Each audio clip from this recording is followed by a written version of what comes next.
G'day ladies and gentlemen, welcome back to Aussie Starcraft. We're bringing you some of the amazing games from MLG's Game On that was hosted as an online tournament very recently. Currently we're in Game 3 of a best of 3 series between our green Protoss player in the top right hand corner, Puck from Team IvD, and our golden Protoss player in the bottom left hand corner, who is Evil Genius's Huk. So it is a PvP, and being in Game 3 naturally means that both these players have taken a game each.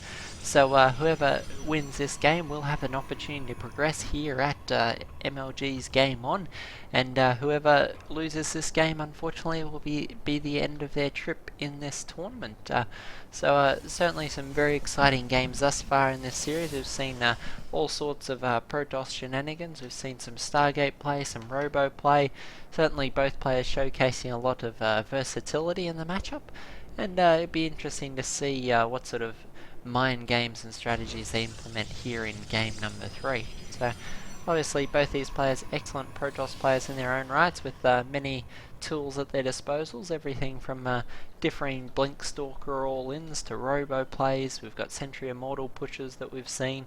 We've even had some Stargate play. There's the option for quick Dark Templars or anything in that vein. So a great deal of different options certainly are available. And while we wait for this map on Yonsu to get underway, I just want to chat a little bit about Aussie Starcraft as a channel and what we've got planned for 2014.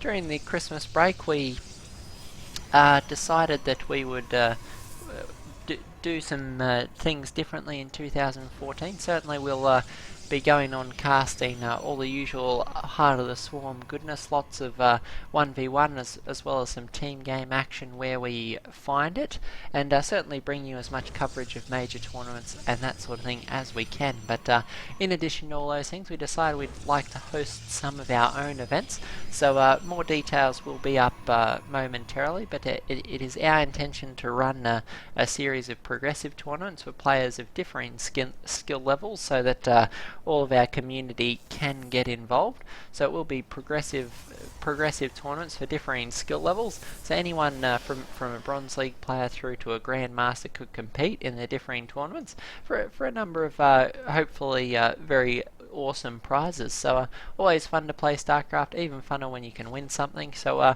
we'll be bringing you more details of those over the coming weeks. We'll probably start hosting them towards the end of next month. And for more information on those, please go ahead and join our Facebook page. You'll see the little F icon on the banner on the top of the screen, so just go ahead and click that and it'll take you straight to our Facebook page. If you sign up there, you'll be filled in on all the information as it becomes available. So if that's the sort of thing that would interest you, regardless of what your skill level and ranking is, by all means please show up at the Facebook page, and we'd love to have you play and cast some of your games. So really looking forward to that. Should be a really fun way to get players involved, and we're always looking to do what we can to support the esports scene here and in Southeast Asia and throughout the world. So hope you guys are keen for those sort of shenanigans. If you've got any thoughts on different thoughts or feedback on things you'd like to see us attempt this year, it's going to be a big year here for us at Aussie Starcraft, and certainly looking forward to many of you joining us here on the adventure.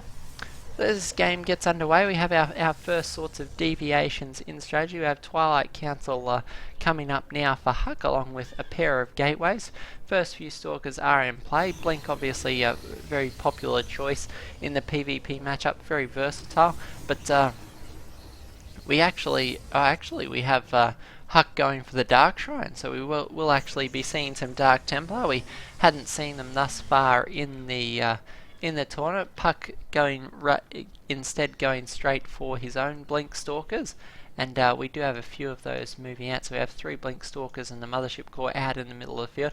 Both our players electing to grab a robotics facility, probably for differing reasons. I imagine Puck will be grabbing a few Immortals, or potentially an Observer for these upcoming DTs, whereas Huk could really be grabbing anything from Immortals or an Observer through to a Warp Prism just to try and deliver these Dark Templars. So we'll see which route each of them goes for. We had Huk start and cancel an Immortal there.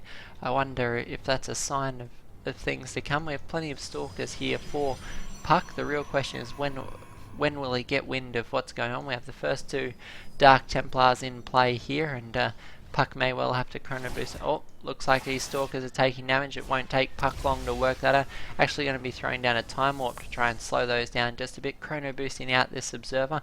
So it's likely that Puck will take a little bit of damage, but another nice Time Warp here is going to ensure these Dark Templars go down in record time. So this Observer going to be making its way out here, and Puck actually following these Dark Templars, managing to pin one of them with the Stalker. So nice play there from Puck, and actually managing to fend that Templar tech off without taking any damage. So that is a big win for Puck. Anytime your opponent goes for Dark Templars and is unable to do some damage, it is a massive investment of resources. The gas that it costs for the Dark Shrine plus the gas for each of the Dark Templars is a massive investment. So we'll see just what Huk's able to do. I think we still have one of those Dark Templar roaming around. He's actually hiding out here on the watchtower, which could actually give it away. If you can see that the watchtower has been taken but can't see the unit, gives away just which unit is holding it.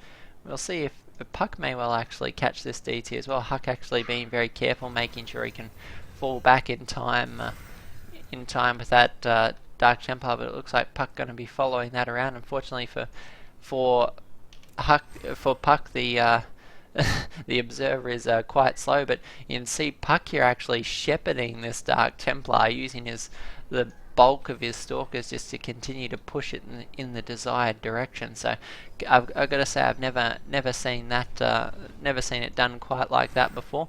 Puck shepherding this DT like a hockey puck, actually, excuse the pun, but Puck shepherding this Dark Templar, but seems to have lost sight of it for a moment. Here it is, he's found it here in the corner, and he's going to clean that up. So what is Huk going to do to try and level this game out? There's considerable forces arrayed against him. Huk trying to hold the high ground, ensure that no blink up into the main can occur, but Puck instead deciding to soldier straight into the main base here. We have a substantial Zealot Immortal Stalker composition here. 4 Immortals, certainly going to be providing a lot of damage here, providing that Huk can keep them alive. And consistently thus far in his games we've seen Huk produce many Immortals, but unfortunately they often end up towards the front of his army and do get picked off rather quickly. So we'll see if Huk's able to make a hold here, or whether this phenomenally large Blink Stalker force is going to be able to do the damage necessary. We have Puck, he's actually managed to grab his expansion, gone down now. Huk actually with a proxy pylon established dangerously close to it. Second backup pylon over here. So certainly if Huk gets the upper hand in this battle, he could well be putting on pressure. We do have a warp in of Zealots and a DT into the main, so this could be very devastating. Though Puck's going to grab this opportunity and use it to advance Mothership Core. It's going to get picked off. He's too busy focusing the main. He does lose his Mothership Core and his Observer, and that is a big loss. No more blinking up into the main. His expansion now under threat from these Zealots and Dark Templar. The Observer here is going to allow the Dark Templar to be seen. Can Puck pick this off in time? Will the Dark Templar manage to force its way up into the base? Does look like Huk's Zealots are getting the edge here, and Puck's Stalker's being forced to fall back here in the face of overwhelming Immortal firepower. This expansion continuing to go up now as Huk cleans up the pylons around his own base. We have Huk temporarily supply block. Puck's Zealots finally going down. Will Puck find the pylon? Indeed he does. So it looks like Puck will be able to stabilise here, but he does have this terrifying Protoss army barreling down his position. The multi-barreled cannons of the not the Dragoons, sorry, I've been watching a little bit of Star Bowl recently. The multi-pronged barrels of the Immortals barreling down on this expansion, and Blink Stalker is scary and volatile, but the question is, can it go toe-to-toe with this composition? And I worry for Puck that it's going to be quite difficult for him to hold off. We have the Blink Stalkers able to make a move into the main should they so desire, and we have this Zealot Immortal composition that's very terrifying. Nice force fields though. He's going to force the mass recall there, and that's actually going to leave Huk's army in two pieces. So Puck's actually very boldly barreling down on this position. Actually going to grab one of those Immortals very quickly. Big blink forward. Going to catch another Stalker and another Zealot here, so Puck able to make the most of that situation. Huk unfortunately unable to engage very well. I was surprised that once he'd petitioned his units, he didn't blink the Stalkers up into the main base, perhaps worried that he would get caught by the remainder of Puck's force, and that certainly would have been a danger. The Stalker's able to blink on top of his other Immortals. But unfortunately for Huk, Puck's cleaning this up quite quickly, and has his natural expansion already up. Huk finally getting his own online, a little bit behind Puck's, but managing to get that saturated quite quickly regardless. Puck though with quite a lot more gas. Huk grabbing his robotics facility, so potential to see Colossus in this matchup. Surprisingly, for the first time in 3 games, we actually haven't seen Colossus hit the field as of yet. We've seen virtually everything else. We've seen Stargate units, we've seen Templar, we've seen naturally all the other robo units, so it'll be interesting to see Colossus and whether they change the dynamic at all. It's amazing just how reliant Puck is on gateway units. He's got the high Templar tech, but hasn't actually grabbed any high Templar. I guess that's likely for the potential for Archons, and when you look at his mineral and gas income, it's quite obvious that that's the case, hovering quite a lot of gas. But